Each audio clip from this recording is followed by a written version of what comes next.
ठीक।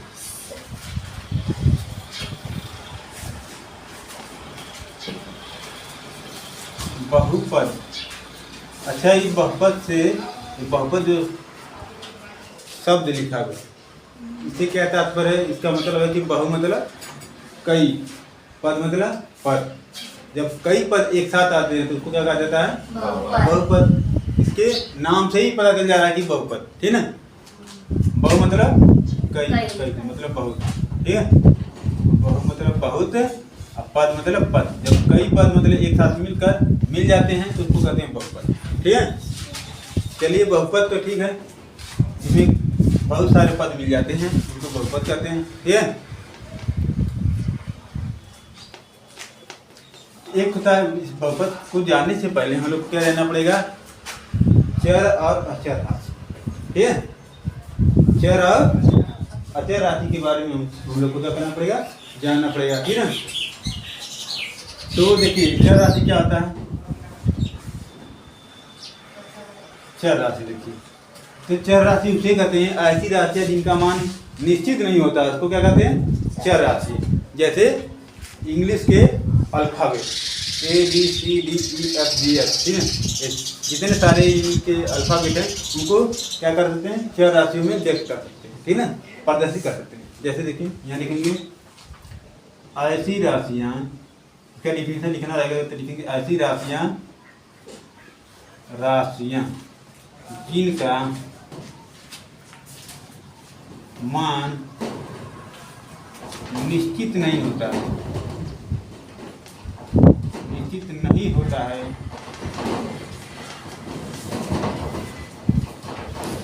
उसे क्या उन्हें चर राशियाँ कहते हैं? चर राशियाँ कहते हैं। जैसे, जैसे क्या बताइए? जैसे क्या बताया गया? जैसे A B C और XYZ, इन चर राशियों का अधिकतर यूज किया जाता है तो इसी को लिख लिया जाता है, ठीक है। जब हम बहुपद में XYZ ABCD, XYZ और ABCD इन्हीं चार 6-7 राशियों का उपयोग ज़्यादा हम लोग उपयोग करते हैं, ठीक है। यूज ज़्यादा होता है इन सब का, तो इनको मुख्यतः ले लिया जाता है, लेकिन सभी को ले सकते हैं, ठीक है। जितने भी अल्फाबेट होते हैं इंग्लिश के सबको ले सकते हैं। 4 राशियों का मान फिक्स नहीं होता। कैसे नहीं फिक्स होता? जैसे मान लीजिए मैं एक यहाँ बास्केट बना दूँ, बास्केट में क्या होता है? बास्केट में बताइए, यहाँ तो नहीं बास्केट में टोकरी। अगर इसमें बहुत सारे फल रख दिए जाए, ठीक ना, अब पता नहीं कौन सा फल है लेकिन फल है, ठीक, ये मेहनत का फल है। फिर अगर मैं कह दूं कि इसमें काउंटिंग करके बताइए कितने फल, बता देंगे? नहीं बता पाएंगे, ठीक। तो हम कहते हैं कि अगर इसमें कितना फल है नहीं पता है तो हम मान लेते हैं कि इसमें क्या है? X फल है, Y फल है या Z फल मान लीजिए। एक चर मान लीजिए, एक वेरिएबल मान लीजिए, ठीक है। जब आप लोग पिछली कक्षा में रहेंगे तो पढ़े होंगे वेरिएबल और नॉन वेरिएबल, चर और अचर, 8वीं में पढ़े हैं ना।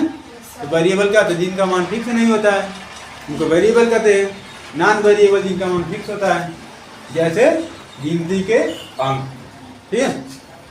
तो इनका मान फिक्स नहीं होता है, ठीक है, तो हम उसके जगह मान लेते हैं x और उसको x मानकर फाइन करते हैं, हल करके फाइन करते हैं, ठीक है। पता करते हैं कि इसका मान क्या था, तो पता जब हो जाता है तो पहले तो फिक्स नहीं होता, लेकिन बाद में हम इसको हल करके कैलकुलेशन करके पता कर लेते हैं कि इसका मान क्या होगा, ठीक है। तो चर राशियाँ फिक्स हो गया ना। चर किसे कहते हैं पता है? पता हो गया ना। अब पढ़ेंगे अचर। क्या पढ़ेंगे? अचर राशि, क्या है अचर, ठीक है। अचर क्या? अचर राशि के बारे में डिफिनेशन अगर जानना है तो अचर राशि का डिफिनेशन ये होता है कि ऐसी राशि जिनका मान निश्चित होता है, सीधे सीधे ऐसी राशि जिनका मान निश्चित होता है। जैसे गिनती के अंक, गिनती के अंक क्या होंगे? 1 2 3 4 5। हम कहेंगे, अगर मैं कह दूं कि आज एक बास्केट बना दो, टोकरी बना दो, इसमें 3 अंडे, फिर तो क्या ये फिक्स नहीं है? 3 4 तो हो गए नहीं, क्योंकि साफ था, क्लियर पता है कि इसमें 3 अंडे। काम भी कर लीजिए, 1 2 3, 3 का मान बदला, इनका मान नहीं बदलेगा। तो गिनती के अंकों को जो गिनती के अंक संख्या होंगी वो बदलेगा नहीं, ठीक है। तो देखिए इसका डिफिनेशन लिखेंगे, ऐसी राशियाँ, इसका इसका परिभाषा क्या होगा? ऐसी राशियां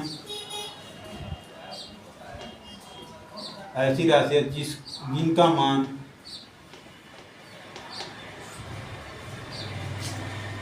निश्चित होता है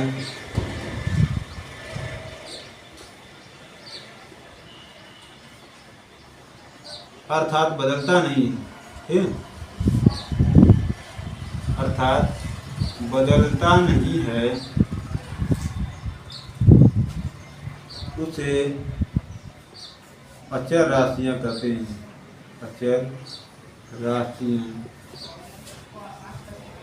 कहते हैं, ठीक है?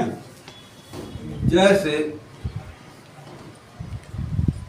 1, 2, 50, 30, 20 आदि, ठीक है? तो चार अचर राशि के बारे में बात पता चल गया, ठीक है? और हम लोग पढ़ रहे हैं क्लास 9 का दूसरा वाला चैप्टर बहुपद।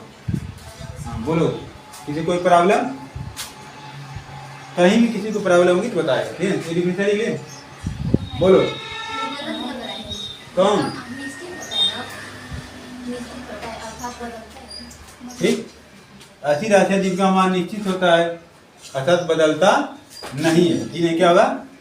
यहाँ नहीं लिख लेंगे, मिस्टेक हो जाता थोड़ा बड़ा, तो उससे बड़ी बात नहीं है, आप लोग समझ लीजिएगा। ये जो पहले लिख दिया गया है ना कि निश्चित होता है, ठीक, बदलता नहीं है, ठीक हो जाएगा? तो समझ में आया? आगे बता जाए, नोट हो गया है?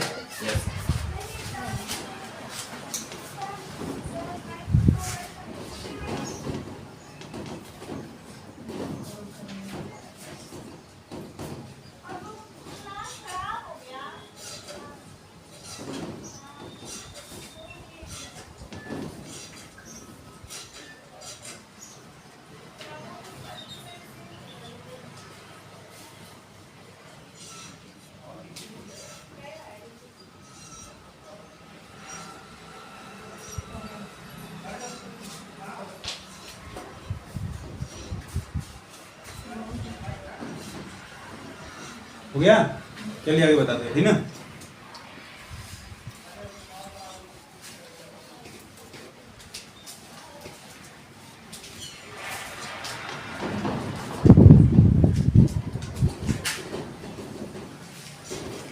देखिए क्या बहुपद, ठीक, बहुपद तो पहले ही बता दें कि जब जिसमें ऐसा टर्म, क्या ऐसी राशि जिसमें कई पद होते हैं उनको बहुपद कहते हैं, ठीक है? आगे हम लोग पढ़ेंगे बीजीय व्यंजक। बीजीय व्यंजक क्या होता है? देखिए बीजीय व्यंजक,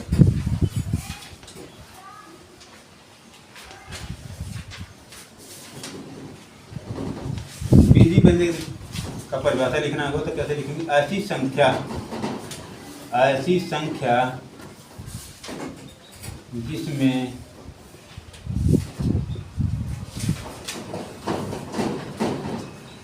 चर तथा अचर राशियों के साथ सभी गणितीय संक्रियाएं मतलब चिन्ह, ठीक है? संक्रियाएं मतलब चिन्ह, मतलब प्लस माइनस मल्टीप्लाई और डिवाइड, ठीक, ब्रैकेट का प्रयोग, ठीक है, कर्ली ब्रैकेट का प्रयोग, ठीक, बड़ा ब्रैकेट का प्रयोग होता का, ठीक है? संक्रियाएं संयुक्त रूप से आती हैं, उसे बीजीय व्यंजक कहते हैं, उसे बीजीय व्यंजक कहते हैं, व्यंजक कहते हैं, ठीक है? उसे बीजीय व्यंजक कहते हैं, लिख लीजिए। अभी मैं समझा रहा हूँ क्या होता है बीजीय व्यंजक।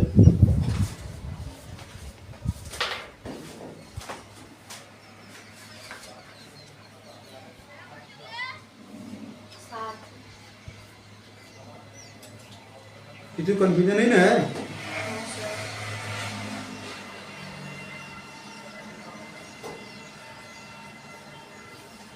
किसी को कहीं भी कंफ्यूजन होगा तो मुझे बताएगा।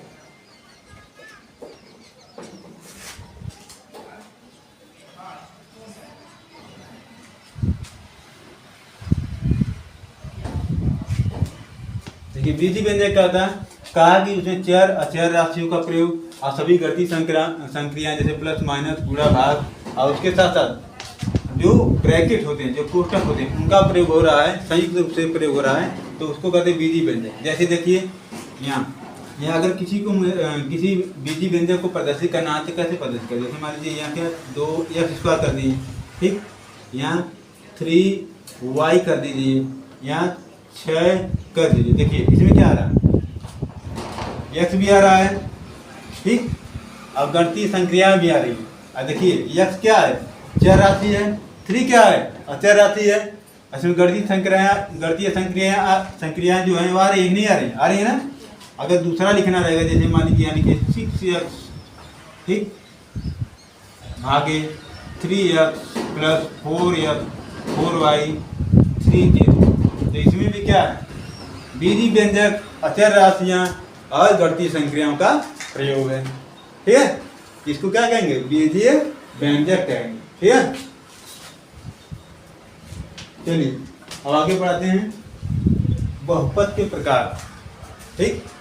बहुपद क्या होता है, अब बहुपद के प्रकार, ये नोट हो गया है सभी लोग का, क्या दिए?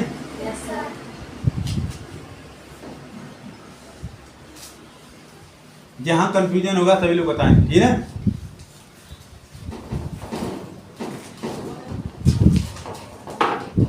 आज कोई कंफ्यूजन नहीं, ठीक, कंफ्यूजन होना भी नहीं चाहिए।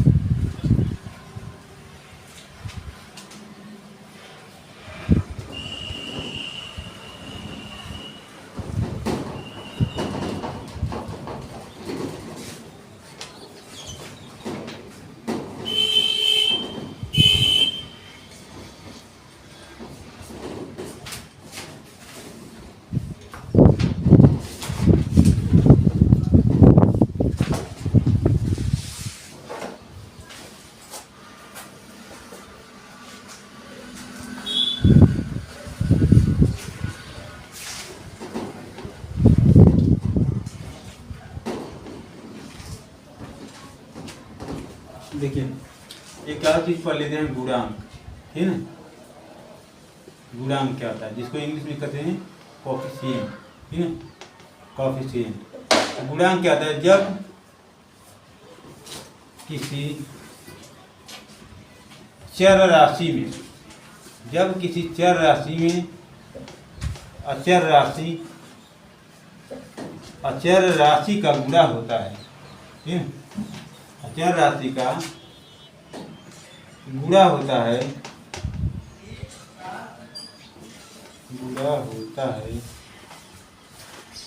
तो उस अचर राशि को चर राशि का गुणांक करते हैं, राशि को चर राशि का गुणांक कहते हैं, गुणांक कहते हैं। जैसे देखिए करा, जब किसी चर राशि में अचर राशि का गुणा होता है तो उस अचर राशि को चर राशि का गुणांक कहते हैं। मतलब चर राशि क्या होता है, चर राशि क्या होता है, जैसे मान लीजिए x है, ठीक, अचर राशि क्या है, 1 2 3 4 5 6, ये सब क्या है, अचर राशियां, ठीक। तो इसमें अगर 3 को मल्टीप्लाई कर देंगे तो 3x हो जाएगा, ठीक। तो हम कहेंगे चर राशि x का गुणांक क्या है, 3 है। चर राशि x का गुणांक 3 है, ठीक। अगर मान लीजिए 4 है, ये y² है, ठीक, पूछा कि y² का गुणांक बताइए, तो y² का गुणांक क्या है, 4। यहाँ लिखेंगे y² का गुणांक, y² का गुणांक क्या है, 4 है, 4 है, ठीक। यहाँ लिखेंगे x का गुणांक क्या है, 3 है। ठीक है, समझ आ रहा है? जब किसी चर राशि में अचर राशि का गुणा आता है तो वह अचर राशि चर राशि का गुणा कहलाता है। ठीक है, फटाक से लिख लीजिए इसको, जल्दी करिए।